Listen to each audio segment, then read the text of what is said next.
नमस्कार। Update news 24x7 में आप सभी का स्वागत है। खबरों को विस्तार से आपको बताते हैं। झारखंड में होने वाले विधानसभा 2024 को लेकर आजाद समाज पार्टी ने 14 सीटों पर अपने प्रत्याशी उतारेगी, जिसे लेकर पहली सूची जारी कर दी है, जिसमें हजारीबाग से संजय रविदास, जमशेदपुर पश्चिम से मोहम्मद काशिफ, रजा सिद्दीकी कांके से, मधुसूदन कुमार डाल्टेनगंज से, अजय सिंह चेरो विश्रामपुर से, सिराज खान और हुसैनाबाद से प्रभा देवी को पार्टी ने उम्मीदवार बनाया है।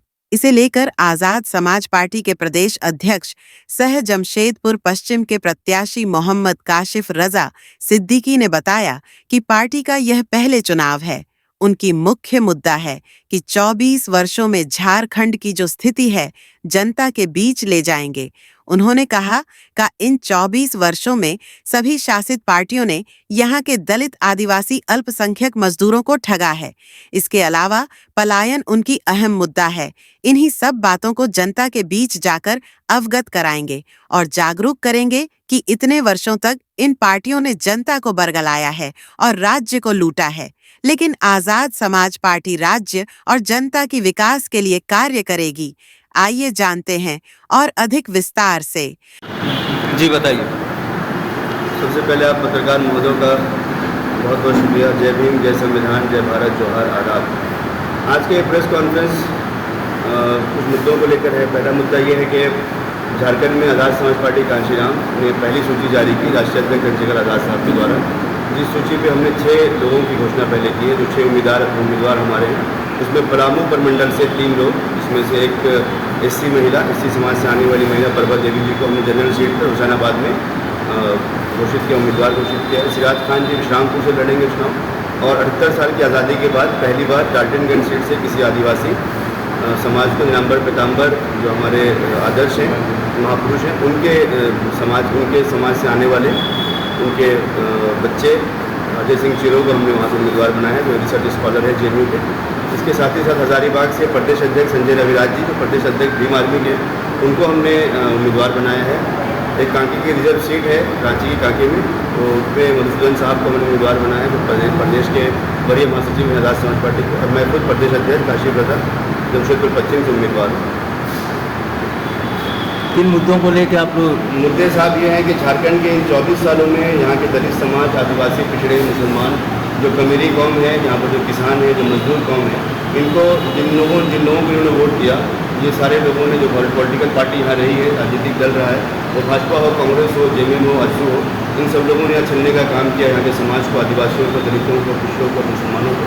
इन मुद्दों को लेकर, यहाँ की स्वास्थ्य सुविधाओं को लेकर पलायन एक बड़ा मुद्दा है, क्योंकि मैं प्रदेश का जिम्मेदार हूँ। मैंने तकरीबन 350 गाँव को विजिट किया है। इन 350 गाँव में हमें नौजवान तबका मिलता ही नहीं। पलायन एक बहुत बड़ा मुद्दा है। झारखंड के 42% जो खनिज संपदा है वो कौन लूट रहे, एक बड़ा मुद्दा है। जंगल ज़मीन का एक बड़ा मुद्दा है। ये जो अभी सरकार चल रही है, मौजूदा सरकार, इसने बड़ा वादा किया था दलितों से, आदिवासियों से, मुसलमानों से कि हम उनकी सुरक्षा के लिए मॉबिलिटी कानून लाएंगे। ये मॉबिलिटी कानून नहीं बना पाए। मुसलमानों के मुद्दे हम अगर बात करें तो मुसलमानों के खिलाफ कोई भी पॉलिटिकल पार्टी का लीडर खड़ा होकर उनको गलत बयानबाजी करता है, आपत्तिजनक शब्दों का इस्तेमाल कर नफरती भाषण देता है। ये एक बड़ा मुद्दा इस देश का है। प्रदेश का मुद्दा एक बड़ा मुद्दा है। पलायन एक बड़ा मुद्दा प्रदेश का है। स्वास्थ्य सुविधाएं पर स्वास्थ्य सुविधाएं की हालत एकदम बद से बदतर होती चली गई। हमारे स्वास्थ्य मंत्री, जब मैं बैठा हूँ जमशेदपुर पश्चिम में, स्वास्थ्य मंत्री यहाँ से आते हैं, इसके पहले भी कई स्वास्थ्य मंत्री गुजर चुके हैं। इन लोगों ने 24 सालों में एक स्वास्थ्य सुविधा उपलब्ध नहीं करा सके। दलितों की बस्तियों में जाके आप देखिए कि जाति का जनगणना नहीं होने के बाद दलितों की हालत है, पिछड़ों की हालत है, मुसलमानों की क्या हालत है। और हमारे जो दलित समाज के लोग हैं वो आज इस द्वेष का शिकार है कि आप देख सकते हैं कि वो आज पूरे प्रदेश में जो सरकार ये कहती थी कि हम दलितों की सरकार है, आदिवासियों की सरकार है, आज भी आदिवासी महिलाएं हमारी जो है पत्ता छोड़कर सुबह बेचने को मजबूर हैं।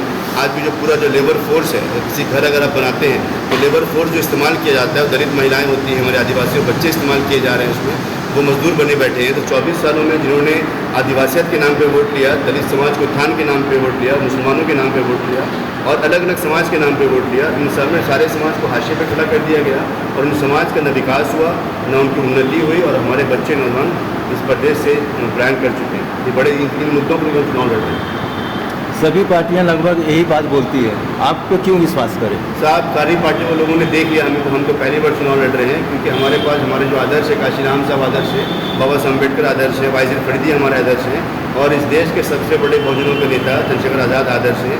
चंद्रशेखर साहब की कुर्बानियाँ पिछले 10 सालों में, वो कुर्बानी सिर्फ एक समाज की नहीं बल्कि समस्त भारतीय समाज की है। और जब आपने देखा होगा, जब वो नगीना से चुनकर सांसद बने, सांसद बनने के बाद उन्होंने समस्त समाज का, कमेरी समाज का, किसानों का, मजदूरों का, दलितों की आवाज़ बने, मुसलमानों की आवाज़ बने, पिछड़ों की आवाज़ बने।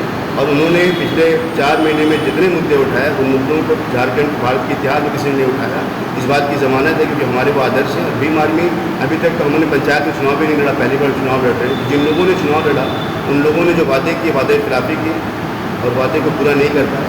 हम पहली बार चुनाव लड़ रहे हैं, कि हमारा संघर्ष है भीम आर्मी के 1 दशक से, और लोग हमें सराहते हैं, मुद्दों को खड़ा करते हैं। मुद्दों को सत्ता पे नहीं होने के बावजूद भी सरकारों को हमारी बात को मानना पड़ता है, हम लोग ईमानदार लोग हैं। इसलिए हमें उम्मीद है कि जनता हमें सराहेगी, कि हमारा संघर्ष है झारखंड में। किस तरह से लोगों को भी जागरूक करेंगे, अपनी बातों को रखेंगे? सरकार जी, हम लोगों के बीच में जा रहे हैं। ये 24 साल का जो पूरा सिस्टम झारखंड का है, इन 24 सालों में झारखंड में जिस तरह अन्याय, अत्याचार बढ़ा, विकास नहीं हो पाया, सुख सुविधाएँ नहीं मिल पाई, इन मुद्दों को लेकर हम लोग जा रहे हैं। क्योंकि भीम आर्मी संगठन हमारे पास मौजूद है पिछले 10 सालों से, तो उनका काम यहाँ पर है, उनके काम ज़मीन पर उतरा हुआ दिखता है लोगों को। संघर्ष हम कर रहे हैं, आंदोलन से निकले हुए हम लोग हैं, यकीनी तौर पर लोग हमें सराह रहे हैं। और ये सारे मुद्दे, जो मुद्दे हमने बताए, मुद्दों को इस्टेब्लिश कर चुके हैं झारखंड में। जमशेदपुर पश्चिम की जनता भी हमारे साथ खड़ी है। एक बात जो मैं आपसे महत्वपूर्ण कहना चाहता हूँ, कि हमने रिजर्व सीटों पे नॉन रिजर्व कैंडिडेट्स को दिया। जो रिजर्व सीटें हैं, जहाँ दलित समाज 90,000, 1,10,000 की संख्या में है, वो सीटें जनरल कर दी गई। जिन सीटों पर शेड्यूल कास्ट के समाज के लोग कम, उनको रिजर्व कर दिया गया। और जहाँ पर मुसलमान बड़ी संख्या में रहते हैं, पिछड़े बड़ी संख्या में रहते हैं, वहाँ पर अगली जाति के लोग वहाँ चुन के आते हैं। ये मैं आपसे कहना चाहता हूँ कि हमने जो नारा लगाया, जिसकी जनसंख्या इतनी भारी, उसकी उतनी हिस्सेदारी, इस नारे पे, इस नैरेटिव पे हम काम कर रहे हैं। जमशेदपुर पश्चिम में जहाँ मुसलमान 1,38,000 वोटर है, दलित समाज 85,000 वोटर है, पिछले 24 सालों में न मुसलमान को एमएलए बना, न मंत्री बना, न दलित समाज को एमएलए MP बना। इस उद्देश्य को लेकर, समाज को नेतृत्व देने को लेकर, समाज में भाईचारा बनाने को लेकर और समाज के उत्थान के विकास को लेकर हम जनता के बीच जा रहे हैं। जनता यकीनी तौर पर हमें सराह रही है, साथ दे रही है। 81 सीटों में कितने सीटें में आप लोग लड़? 81 सीटों पे हम लोग तकरीबन 14 सीटों पर मजबूत हैं। हम, क्योंकि पहला चुनाव हमारा है, इन 14 सीटों पर चुनाव को लड़ेंगे, मजबूती से लड़ेंगे। अपना नाम और पद बताइए। मैं काशी प्रसाद सिद्दीकी, प्रदेश अध्यक्ष, राष्ट्र समाज पार्टी काशी। जमशेदपुर की खबरों के साथ बने रहने के लिए हमारे चैनल को लाइक और सब्सक्राइब करना न भूले। धन्यवाद।